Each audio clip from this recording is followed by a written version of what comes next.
What's going on, guys? So today I've got something pretty great for you because we've just recently been given what is easily one of the biggest changes to the game since the beta. As you're all able to tell from the title of the video, Jason's now going to have traps that he can use on counselors, similar to how the counselors have traps that they can use on Jason. Thankfully though, these traps that we're talking about aren't just copy and paste versions of what the counselors have, and although they're quite similar in behavior naturally because they're just traps, they do look and behave differently and have some interesting mechanics behind them that I think you guys are going to like. Now, the information I'm going to be referencing in this video is coming from this article here from Wes Keltner himself as of a couple days ago on the official Friday the 13th The Game forums. But I'll also be including additional information from a post he made just a day later. Let's get back to the traps. As mentioned before, the look of Jason's traps is different to the look of the counselor traps, which as most of you know is the traditional look of a bear trap. The design of Jason's traps further proves Gun Media's and Ilphonic's ability to have excellent theming in their game. Wes mentions that the trap is going to look like it's something Jason made using parts he gathered in the woods, along with parts that he potentially took from campgrounds. He specifically mentions old pieces of wood, rusty nails, spikes, and bed springs from an old mattress. Sounds pretty good to me. There are two included images to this post. One of them is Jason standing by a trap that he had set, and the other is of a counselor who got caught in a trap and is trying to escape. As you can see from the first image, the trap blends in very well with the environment surrounding it. Now, the trap will obviously be more visible on some surfaces than others, but this image is an example of how well a trap can blend into its environment and how potentially devastating its looks are to a counselor who doesn't see it. Jason's traps are inventory items, and when selected or used, Jason kneels down on the ground, sets up the trap, and then covers it with leaves. It's not mentioned exactly how long this process takes Jason, but it does sound like the process will keep Jason occupied for a few moments, which is pretty nice for the counselors. What's definitely worth noting about Jason's traps is that they aren't items that can be found throughout the level. The Jason you're up against, or playing as, will have a set amount of traps in their inventory from the start of the match. Once Jason sets a trap, he can't disarm it, he can't move it, and when he's out of traps, he can't find more on the map. And a cool element to the balance of this is the different playable Jasons can all have a different set amount of traps that they have at the start of the game. It'll be interesting to see how powerful of a tool these prove to be,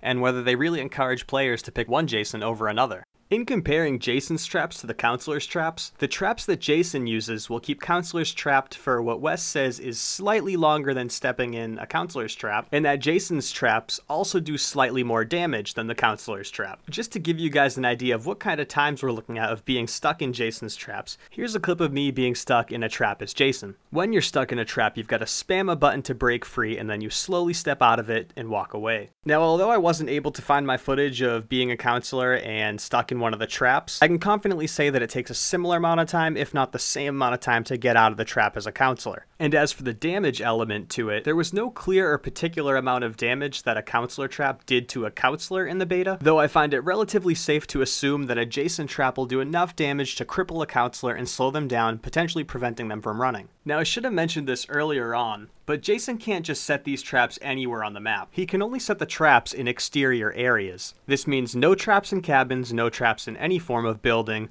underwater, on docks, or potentially other areas. And now we're going to get into what makes the traps so extremely powerful. Mind you, this is coming from a player who really wanted more challenge as a counselor, but damn, Jason's traps seem like a little much. When a counselor gets stuck in one, Jason gets an audible cue similar to when a counselor fails at fixing the phone or something like that, and the trap that went off will be flashing on his minimap if it's in his range, but it will also be flashing and visible on the map that he uses for his morph skill, which allows him to go to anywhere in the level almost instantly. So assuming Jason's morph ability is charged and ready for use, when one of his traps goes off, he can activate morph, move the cursor over to where the trap is flashing, and easily be right where that counselor is trapped before they're able to escape. It should be clear to see now that these traps are extremely lethal to counselors, and are amongst the biggest of threats in Jason's arsenal. It will be crucial that players are skilled and aware enough to avoid these traps at all costs. While it's likely that you're going to encounter them randomly in the environment with a Jason hoping to get lucky, they're almost guaranteed to be present in the most important areas of the game. Think directly in front of the phone box that you need to repair to call the police. The same phone box that is marked on Jason's map from the start of the game before counselors have even had a chance to find it. These changes can prove to be a huge hindrance to that escape.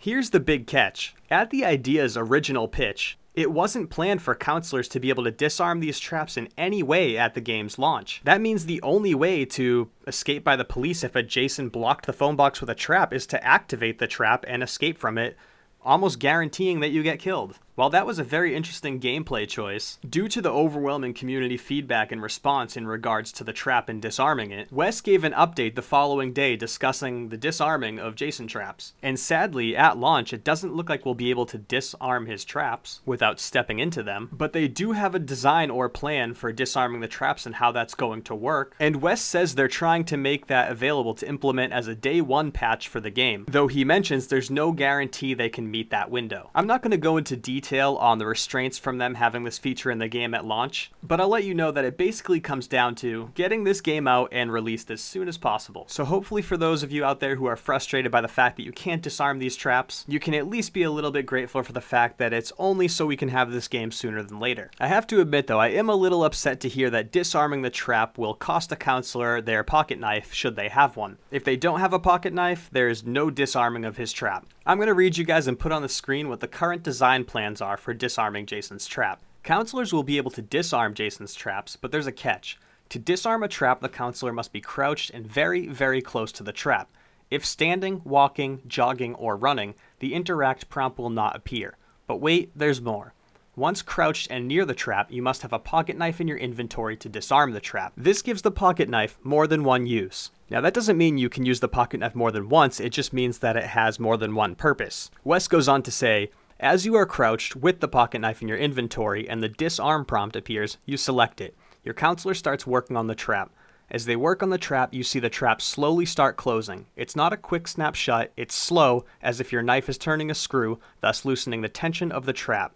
Just as the trap is nearly closed, you hear a light snap sound. What happened? Your pocket knife blade just broke, making it useless. Your knife disappears from your inventory. No more get out of Jason jail free card. Now, while I'm pretty certain this part of the design is going to get a decent bit of backlash from some people, it's worth mentioning that this plan isn't set in stone. It's possible by the time that disarming traps are implemented into the game, the design will be entirely different. Also mentioned within this post is that they're planning to implement different perks that alter the way the trap works for particular counselors using said perks, such as altering the percent chance that a trap has to go off when the counselor steps on it, or even possibly having a chance that Jason doesn't get notified his trap went off. One of the things mentioned, and what I'd like to see most, is that they could make it so there's a perk that makes the pocket knife less likely to disappear after disarming the trap, though I'd prefer the perk to just let you keep the pocket knife guaranteed. Anyways, I'm sure by now you guys can see that this is easily one of the biggest changes we've seen to the game so far, and it's great to see how open and transparent Wes Keltner is being about sharing this information with us and letting us know what's going on. So whether you love or hate the trap idea and the way it's going to be implemented into the game, let me know what you think about it in the comments below, but also be sure to check out what other people have said on the topic. And as per usual in these videos, I just want to give you guys another thank you for all of the overwhelming support these videos have been receiving. And that if you haven't already, be sure to subscribe for more Friday the 13th content, including daily uploads once the game is released. And if you enjoyed the video, be sure to leave a like or even comment down below why you enjoyed the video. So that's it for today's topic, but I'm going to let the rest of this round play for you guys. So hopefully some of you are interested in sticking around and watching this through. But until next time, guys, thank you for watching the video.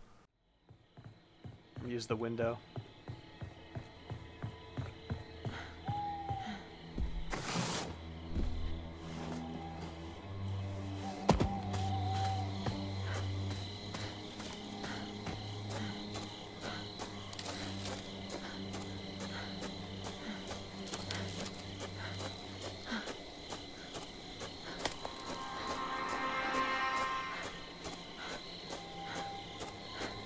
So we got 20 seconds. It looks like the majority of the players are waiting at the other side. It's a 50-50. Jason's blocking the other exit, but we've got this one, so hoping things work out here and we don't have to try to get around Jason after making the whole walk over there. Gonna get a bit closer in case the cops come here and Jason teleports. We got the police side. 50%, we made it. First players to get out. We escaped. Now the other people are going to have to deal with getting over to here before they put up with Jason. Jason's going to teleport and block the exit, but we are good. We took the chance. We made it. Very solid.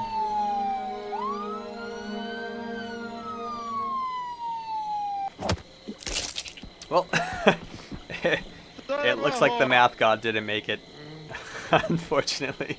Jason's looking to teleport to the other side right now. We'll probably see him disappear. So this guy looks a little bit done. Please, no!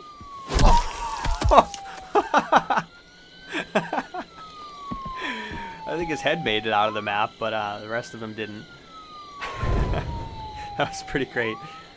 No Kobe escaped, so 3 of us made it out. Dirty Dan made it in here. He's showing up as alive. Maybe he'll get the survivor bonus. We'll have to see. Proud of you, Jason. But it's time to come home now.